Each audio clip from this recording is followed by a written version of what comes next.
What is going on, everyone? I have a three-round Houston Texans mock draft for you guys today. And speaking of the draft, if you are going to the Houston Texans draft party this year, it will be at Miller Lite Outdoor Theater, which is the same venue where they had it last year. It was an absolute fun where we took Derek Stingley and Kenyon Green.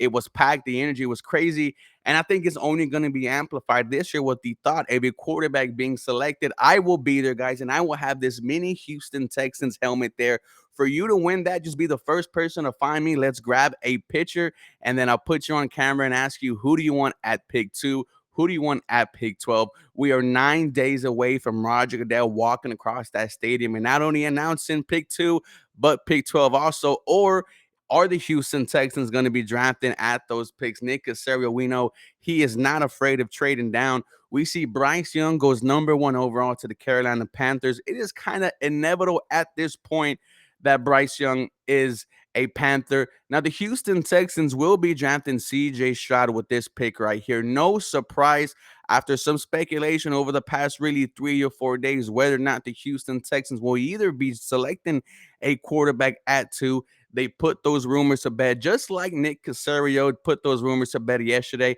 that he is not leaving. Where CJ Stroud wins is accuracy. Our charting data would say Stroud is the most accurate quarterback in this class, although having a lot of wide open receivers can skew that a little.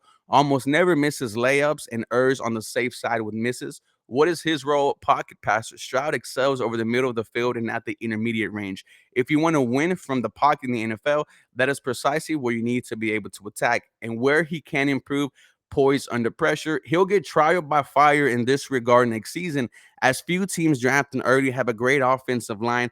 After playing with one of the best O lines in college football, it would be a far cry from what is used to be. The bottom line about CJ Stroud, as a passer, Stroud is nothing like the other two first round quarterbacks who came out of Ohio State before him. And that bodes well for him as an NFL prospect. CJ Stroud, right, when he talks about the poise under pressure, the Houston Texans have invested into their offensive line. Your two tackles, you made Lerman Tunsil the highest paid. Titus Howard is entering his contract year, so you're expecting him to play well.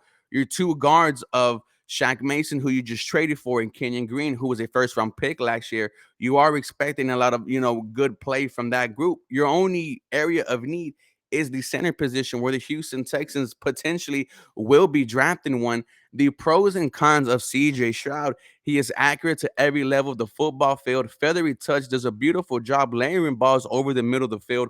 Quick processor from the pocket with anticipation, throws literal all over his tape. His cons: performance under pressure was rough this season. That is worrisome considering how big his pockets were in 2012. Arm talent is nothing special, and it suffers when he is on the move. Escapability in the pocket is a concern. Doesn't always feel the rush well. CJ Stroud, you are a Houston Texan. Everyone is excited for it. This is the face of the franchise for hopefully the next 10 years. Now, everyone is wondering what the Houston Texans do at 12. You already know the type of stuff I'm on. Trading all the way back to 18 would absolutely be the move to go for the Houston Texans, right? Let's see if at 18 and 48 would it do it for them. I'm really not trying to get anything back in return, right? Besides the first, couple rounds. But overall, I think this should be the Houston Texans game plan, is getting an extra day 2, day 3 pick, because there are many areas of other concerns and needs on this Houston Texans team. Let's see who is available at 18. And if Jackson Smith and Jibba just happens to be there, where the Houston Texans got an absolutely still. Some consider him the number 1 wide receiver in this class. First look where he wins is technically savvy. JSN processed the game like it's in slow motion. His ability to break off routes without warning and catch the ball as he's changing direction is unmatched in this class. What is his role? Slot. He ran 83% of his routes from the slot in his career, where he proved to be a sure-handed receiver who processed the short area speed to separate from defenders and consistently move the chains. Where he can improve, very little. It's not to say there's nowhere JSN can improve, but rather the most deficient areas of his skill set all revolve around purely physical tools. Needs to get a little more, a little bit more leaner, put some muscle on. Smith and Jibba missed almost the entire fall with hamstring issues, but was Ohio State's leading receiver in 2021 as a sophomore. That year, he caught 95 passes for 1,595 yards and 9 scores. He provides the uncoachable route running ability and ball skill that has always have a role in the NFL. The pros, he gets it. His attention to detail is well beyond his years on sophomore tape. Carry smash and lower half won't go down with arm tackles after the catch. Ultra reliable, kind of receiver QBs build a rapport with quickly. You played with CJ Stroud in college, man. I should expect this to be a very quick connection as soon as training camp starts.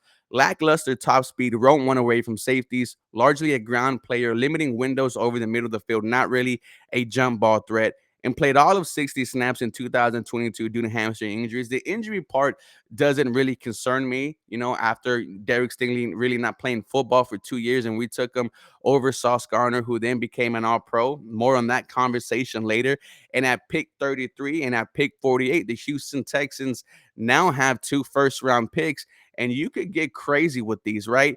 The biggest needs for the Houston Texans outside of QB and outside of wide receiver, I would go, well, I mean, I wouldn't even really consider wide receiver one of the biggest needs, but center and edge are huge. And we've been taking center with the first pick in the second round the past couple of times. And the main choice here is I like Will McDonald from Iowa State. Let's look at the first look over here where he wins explosiveness. McDonald can really get upfield and test an offensive tackle's ability to get out of their stance. Combine that with his strength, and it sets up everything you want to do as an edge rusher. What is his role? He's a 3-4 outside linebacker slash wide 9 defensive end. McDonald has all the traits to be an excellent speed rusher. You saw that whenever he was given the opportunity to pin his ears back at Iowa State, he earned a 92.6 pass rushing grade against true pass sets this past fall. Where he can improve on is play strength. McDonald very much understands leverage in the running game, but there's only so much he can do without more sand in the pants. He seemingly has the frame to get bigger, but we need to see it. He needs to put on some weight. Let's go look at the pros and cons of Will McDonald. The pros: explosive dude, bounds of the line, absurd build, 35-inch arms with some of the longest forearms I have seen. Often played widely out of position, his ability to play over OTs, 397 career snaps, and not be a liability is impressive. He doesn't come off the field. That is what gets me excited about him. Some of the cons: still very skinny despite 5 years at Iowa State in a role that would require some bulking up. Lacks ideal fluidity of movement, a touch herky jerky rushing the passer, too often predetermined moves as a pass rusher, doesn't really pay off opposing tackles. His stats over the past 2 years: 6 sacks this year, 13 sacks in 2021, 9 sacks in 2020. He has been able to get to the QB consistently throughout his college career. The Houston Texans' biggest need, or one of the biggest need, like we mentioned before, is edge. And let's go ahead and take carry the second biggest need, and that is center for the Houston Texans. And look where we are going to go. It is an Ohio State Buckeyes party. The Houston Texans will be selecting Luke Whippler, where he wins leverage. Whippler understands line of scrimmage plays. He's so good at establishing and reestablishing leverage. His game is what you expect from a fifth or sixth year player. What is his role? Center. Whippler doesn't have an ideal frame to move to guard. He is going to be a center at the next level where he can improve. Anchor. This isn't too surprising considering he's a 30-year player declaring early. One can expect this to improve in the coming years, but it is likely to still be an issue early on in his NFL career. He's going to be entering the league at 22 years old, a little bit young. The pros and cons of Luke Whippler: strong hands that don't quit. He'll ride out blocks to the bitter end.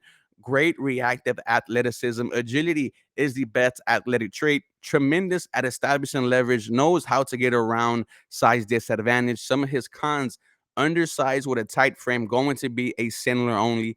Will get walked back into pockets, needs to get stronger, and not particularly quick getting out of the stance for an undersized center. The Houston Texans, their first 4 picks were quarterback, wide receiver, edge, center. I'm sorry, yeah, edge and center. Everyone would say this was a home run for the Houston Texans. That is exactly how we expected this draft to come. You traded back, you got some extra picks to get more areas of need, and at pick 65, where are the Houston Texans going? And let me introduce you guys to Keanu Benson, defensive lineman. Our boy Harley and Cody Johnson, they did a great job of filling me in on Keanu. Benson possesses a nice blend of quicks, power, length, and strength that allows him to fill any role alongside the defensive interior. He earned a 83.5 pass rushing grade last season. Where he wins is hands. Benson's hands are strong and violent. He wins on tape comes almost exclusively from a strong shock to an offensive lineman's shoulder pads.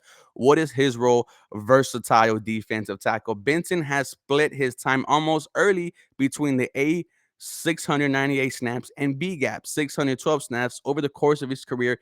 He can easily fill the same role in the NFL. Where he can improve on is hand placement. When Benson plays with tight hands and low pad level, it is a sight to behold. However, those reps are far and few between for the big fella.